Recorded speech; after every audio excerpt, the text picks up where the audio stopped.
Welcome to Uncaged, a show that celebrates thought leadership from today's top business leaders. The program provides a voice to amazing executives from around the globe who are shaping the world of business today and mapping the path to the commerce of tomorrow. Today, we're speaking with Nick Jenkinson. Hey, Nick, how are you? I'm good. Yourself? I am well. So, Nick, we're going to be talking about a topic that was on everybody's minds over the last several years and certainly is on the minds of many people going forward. Nick is the Chief Executive Officer of Essential Facilities Services, which is a professional, proactive, and trusted provider of facilities services.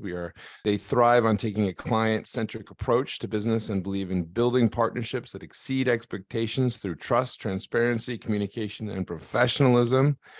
I guess the key thing to mention here, though, is that they focus heavily on things like cleaning, industrial cleaning. And so, as we lived through the lovely pandemic, Nick, you were the most important person for many, many people out there. So excited to hear about that. But before we get there, I'd love to hear a little bit about you and your career. Okay. Thanks again for the invite. English, moved to Australia 2010.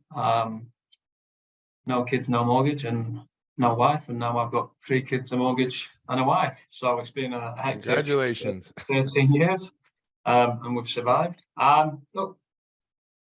School, normal education. I actually did an MBA in Liverpool, University of Liverpool, management, entrepreneurship, and then after that, was looking at what career opportunities were out there. I didn't necessarily want to go and work in the corporate world, and I stumbled across the cleaning industry. Just looked into it and saw that it was, definitely a growing industry, an industry that's always going to be in need. So I actually completed an MBA, and then 2 weeks later started cleaning wheelie bins and cleaning windows, much to the horror of my parents. They're thinking, why did our son go halfway around the world to do this, right? Exactly. Strange choice. And maybe wondering why I did an MBA just to learn about cleaning wheelie bins. And it started from there, got traction there, and then it slowly moved into commercial cleaning. And then I got the opportunity to move to Australia, which I took because I always planned to move overseas. And then I landed in Australia. Did a couple of jobs, but I really wanted to get back into the cleaning industry. So I started out with a national franchise company, which was really well. Got me to understand the Australian market, and I was there for 18 months. And then I went into a role with a national cleaning company in the sales role. And I was there for 8.5 years in various roles, but I was part of a team that took that company from 20 million revenue when I started to when I left in 2021 to there were about 80 million revenue. So we certainly made some big inroads back then. So I decided to take a career break, late 21, spent some time with the family. And then I was approached by the directors at EFS, and it was a challenge. A smaller company, predominantly New South Wales, Sydney based, but the infrastructure was there, the base was there to get my teeth into it and help grow that, which is what excites me most. Yeah, and I mean, and now, so Essential Facilities Services, tell us a little bit more about this business and what the focus is and really where you guys are in terms of the development. Yeah.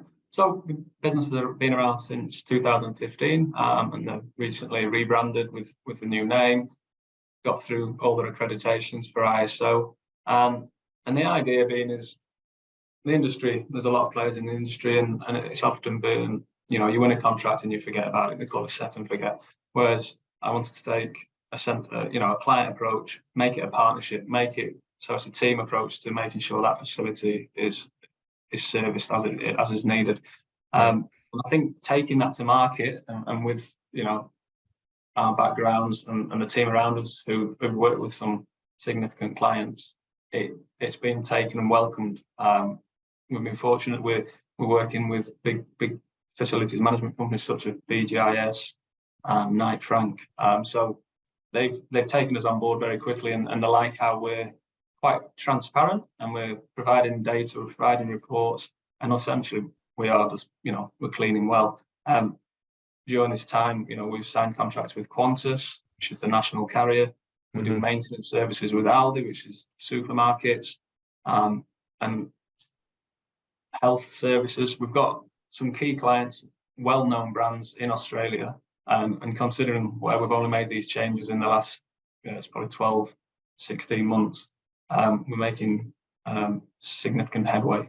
Well, congratulations. I mean, that's incredible expansion across quite a variety of different businesses. I mean, when you look out at the landscape right now for what folks are looking for in the cleaning and facility services space, what's the focus for folks? I mean, where's their mind these days? Oh, COVID, the pandemic did shine a light on the cleaning industry. And I would say before COVID, it was considered secondary. It wasn't a career pathway. It was a cost. And then obviously COVID hit, and they got a lot of news and people walking around fogging and in white suits. And then I think, even the public started to think, oh no, this is a valued, service, and we need these people. And I think there's a little bit of respect gone to the industry, and it seems to be staying on. And now people are realizing, you've got to pay proper market rates. You get what you pay for. So for me, clients are understanding that. They're willing to pay more for a premium service, but they're wanting that transparency, they're wanting that partnership, and they're wanting to work as a team to deliver whatever the services, whether it's cleaning, industrial, commercial, even in hospitals. And they also want to work with companies that are innovative and look at, the solution-driven, not reactive. They want to be, preemptive. So if you can go to them with initiatives, new equipment, new technology, it all helps. Companies now have got targets on ESG. If we can contribute to that, whether we can demonstrate how we're using less chemicals or carbon friendly, there's plenty of initiatives out there that we are taking, and we're giving them to our clients to sort of add value and differentiate ourselves from, same cleaning companies. Yeah, I know that in other markets around the world, there's a lot of focus on that ESG element. And I would just be curious. So they're asking you to utilize products that are more organic or more, nature friendly. I don't know. Yeah, tell me more. In Australia, we have it's GECA approved. So, the idea being they're environmentally friendly. And we've got neighbours ratings in buildings. So it's all about contributing to that environmental aspect. Cleaners are at the front and see a lot of, and can stop a lot of waste. We manage the waste streams. We can ensure that the correct waste goes in the recycling and the paper to minimise landfill. And even to the point of you can clean now with like deionized water, aqueous ozone. So totally eradicates the need for chemicals, but also you're not having to have 5-litre drums, disposable wasted plastic bottles. You buy a system that plugs into your plumbing and you just change the filters. So there's a lot out there, and some are only more, viable in large buildings where you've got, base building. So, it's horses for courses. But I think as innovations come and there's plenty of smart people out there looking at how they can make it more, fluid and roll it out to smaller sites, we are going to see the impact of cleaning companies helping environmental targets and reducing waste. So, I mean, one of the other challenges, Nick, that has hit a lot of business verticals, has been just managing talent over the last couple of years, getting people focused, finding new people. How are you guys facing that right now? Is that still an issue for you, or finding that you can find really good people?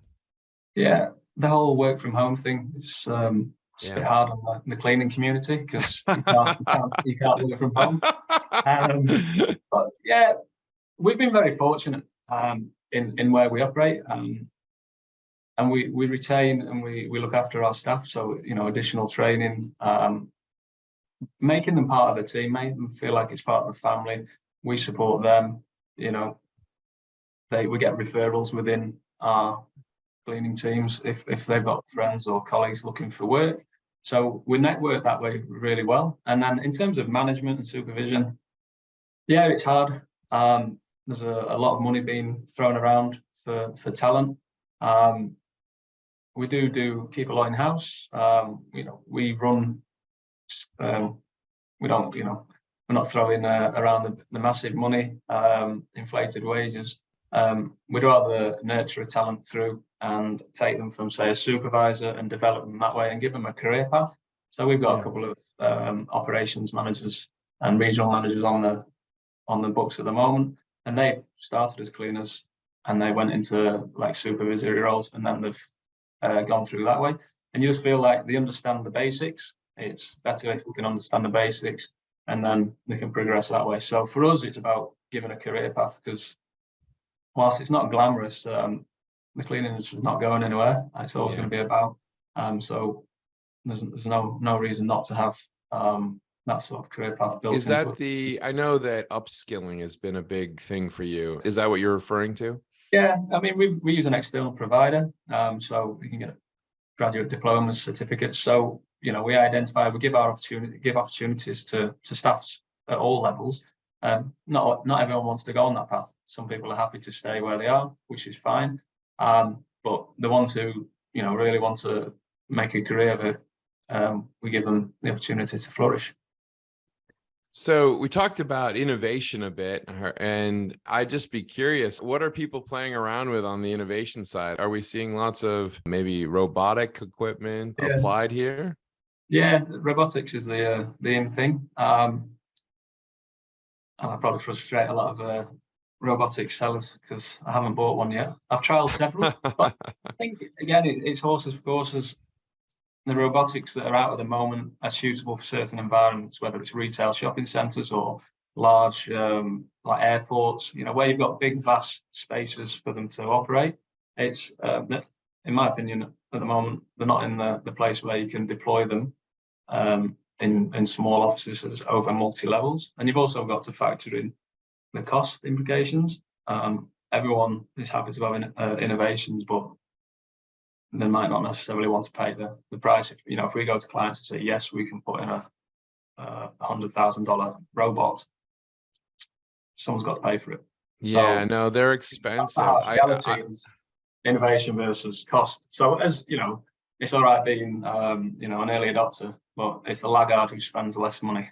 Yeah, I mean, I saw a ton of robotics equipment that was being engineered for the cleaning space at the Consumer Electronics Show. And it all looked great until I did ask for the price. And I was thinking, oh, that's going to be a tricky one. I mean, I suppose you can amortize it, but, really have to figure out the level of scale to justify it, right? Yeah, and at the moment, they're not necessarily at the point where you eradicate the labor required. So it's more a complementary, because it's a labor-intensive industry. But more innovations are around safety features that allow you to reach higher by staying on the ground, whether it's using there's an item out there called a space vac. You can get up 5 meters to do high dusting, so you don't have to bring in EWPs or scissor lifts. Innovate even with I think there's a product called Aqueous Ozone, the deionized water. That's a more deployable. It has multiple benefits. It's cost effective. It's good for the environment. It's good for the cleaners because they're not having to, the risk of getting chemicals on them, exposures to different fragrances. Is this like the high pH water? Is that or the? Yeah, so it's like they do external window cleaning with deionized water, so it goes through a filter and a resin. And it makes it a cleaner, which is amazing, pretty nifty. Yeah, but there's innovations, and I mean in our industry, everyone talks about it, but there's not enough training, there's not enough support for your staff. So if for our industry, that almost is an innovation because we are training, we are supporting our staff and giving them that career path. Because there's nothing more frustrating for clients is that constant churn of cleaners on their site, and then you go back to stage one, got to learn the site. By the time they've learned it, they're off to the next job. So it's about staff retention, and you can only do that through training and support. There's a lot around reporting. We've developed our own audit system. It's called AFS Comply. So we're able to time and attendance, payroll. You can actually track motion of the cleaners so that you know where they've been, when they've been and done a clean. Auditing, OH&S compliance. So we've built it. There's a lot of off the shelves, but we wanted to build our own because then we could also adapt it. And if client has certain needs, we can then make it, bespoke for them, so that it meets their targets and gives them the information. Because information is only useful if it's what you need and in a digestible format. Otherwise, it's just getting parked in someone's inbox. Yeah, no, I'm imagining nowadays they probably need this data, right? I mean, it definitely probably applies to some of those ESG goals that they're held to and all of those new data challenges. So I think it's great that you guys are focused on the reporting. But here we are, Nick. I mean, 2023, we've had a quick start to the year, lots of things happening in terms of the economy. What's your take on this year? What are you excited about? I think it's been a very busy start for us. We've had a lot of startups, new contracts. We've got a lot in the pipeline. So for us, it's very exciting. I think it's possibly going to be our biggest year yet. But for us, it's about, we don't want to be a mushroom and implode. It's that steady growth and building those partnerships. We just want to make it so that clients don't want to, if they go out to tender, they don't want to lose us. So we've just got to, and we can only do that by service delivery. That's where I think this year is going to be big in terms of growth.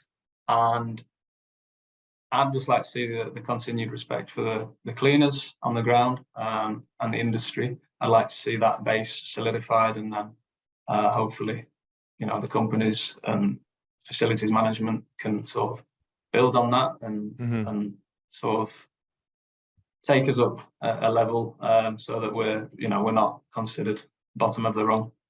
Yeah, I mean, it sounds like you've got a really interesting foundation building with a lot of businesses across a lot of different verticals.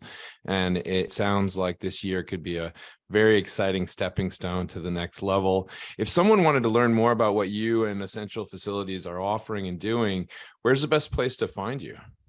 Obviously, we've got our website, www.essentialfs.com.au. You can reach out to me on LinkedIn. I do post quite regularly on there in terms of innovations, leadership, ESG. They're the best channels to get me on. I'm not on anything else. Yeah, and you are on LinkedIn as Nicholas Jenkinson, so much more formal there. So we have to, but thank you, Nick, for being on the show. I guess the last question should be Everton or Liverpool, I guess. Oh, I'll say Liverpool because I don't think many Everton fans are out there, so it won't really impact. Well played. Well played. Well, Nick, it's been great having you on the Uncaged show today. We've been talking to Nick Jenkinson. He's the Chief Executive Officer at Essential Facilities Services. They are a company focused on professional cleaning and facility services. And we've been talking about how the market's been evolving and really the growth of EFS and what they're delivering for the market in New South Wales. Nick, thank you so much for being on the Uncaged show, and we look forward to having you back. Thank you, man. Cheers. Cheers.